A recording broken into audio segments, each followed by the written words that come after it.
बड़ी खबर इस वक्त लखनऊ से, जहां पर बिकरू कांड को लेकर एसआईटी ने अपनी रिपोर्ट को सौंप दिया है। तो एसआईटी ने 3,500 पन्नों की रिपोर्ट तैयार की है, जिसको आखिरकार सौंप दिया गया। तो 100 से ऊपर जो गवाह हैं, 100 से ज्यादा गवाहों के आधार पर इस रिपोर्ट को तैयार किया गया है। बता दें कि 12 जुलाई को एसआईटी ने अपनी जांच को शुरू किया था और आखिरकार इस जांच को खत्म कर दिया गया है। और अब ये जो जांच रिपोर्ट है वो सौंप दी गई है। तो 3,500 की एक रिपोर्ट को तैयार किया गया है एसआईटी के जरिए। 100 से ज्यादा गवाह जिनको लेकर पूछताछ हुई थी और उसी पूछताछ के आधार पर इस पूरी रिपोर्ट को तैयार किया गया है। तो 12 जुलाई को एसआईटी ने अपनी जांच को शुरू किया और आखिरकार वो जांच खत्म हो गई है और अब शासन को इस रिपोर्ट को सौंप भी दिया गया है। बिकरू कांड, विकास दुबे का वो मामला जिसको लेकर ये रिपोर्ट सौंपी जानी थी एसआईटी को और आखिरकार अपनी इस रिपोर्ट को अब एसआईटी ने सौंप दिया है। 3,500 से ज्यादा के पन्ने जो कि अपनी इस रिपोर्ट में तैयार किए गए हैं एसआईटी के जरिए।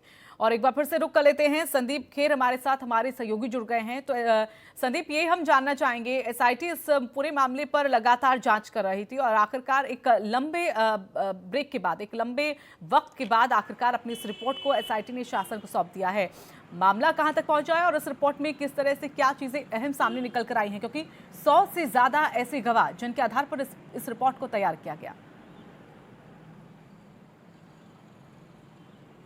बिल्कुल रितु, आपको बता दें, देखिए जिस तरह से 2 जुलाई को जो कानपुर का बिकरू हत्याकांड हुआ था, जिसमें लगभग कह सकते हैं कि 6 पुलिसकर्मी घायल हो गए थे, वहीं 8 पुलिसकर्मियों सहित एक सीओ जो है वो शहीद हो गए थे। जिसके बाद कह सकते हैं कि ये जो मामला है ये काफ़ी गर्मा गया था, क्योंकि आज तक इतने बड़े लेवल में कभी भी पुलिस के साथ इस तरह की जो वारदात है वो नहीं हुई थी। जिसके बाद आपको बता दें कि 10 जुलाई से 12 जुलाई के बीच में एसआईटी को ये रिपोर्ट सौंपी गई और 12 जुलाई को एसआईटी ने इस पर अपनी जाँच शुरू करी। घटना स्थल पर पहुंचने के बाद, वहां पर दस्तावेज लेने के बाद और करीब 9 बिंदुओं पर जांच करी गई है। इसमें 80 वरिष्ठ और जूनियर, अगर हम बात करते हैं, ऐसे अधिकारी शामिल हैं जिस पर कार्रवाई हो सकती है। वहीं 30 अधिकारियों के खिलाफ प्रशासनिक सुधार के लिए भी इसमें एक पत्र भेजा गया है। आपको बता दें कि पहले जो एसआईटी की रिपोर्ट है ये 31 जुलाई को सरकार को सौंपनी थी, लेकिन जिस तरह से इसमें जो गवाह है वो 100 गवाहों के आधार पर इस पूरी जांच रिपोर्ट को तैयार किया गया है, जो लगभग 3,500 पन्नों से ज़्यादा है। जिसके बाद इसके समय को बढ़ा दिया गया था और इस दौरान एसआईटी ने मौके पर पहुंचकर वहां पर जो विकास दुबे से जुड़े लोग रहे हैं उनके सीडीआर को खंगाला है। आपको बता दें, इस पूरे मामले में 36 लोग ऐसे हैं जो जेल में बंद हैं। 6 लोगों का एनकाउंटर किया जा चुका था, जिसमें मेन अभियुक्त विकास दुबे भी शामिल था, जिसको उज्जैन से लखनऊ में लाया जा रहा था।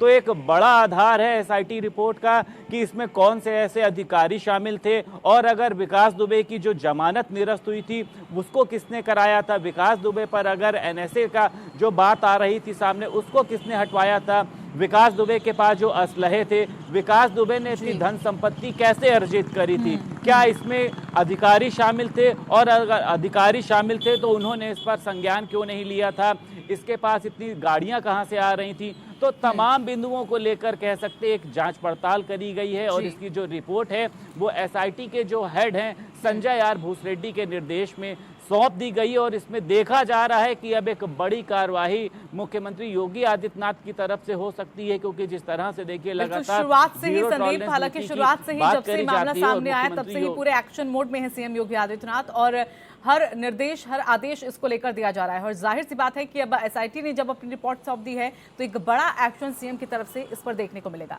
धन्यवाद आपका संदीप, हमारे साथ जुड़ने के लिए।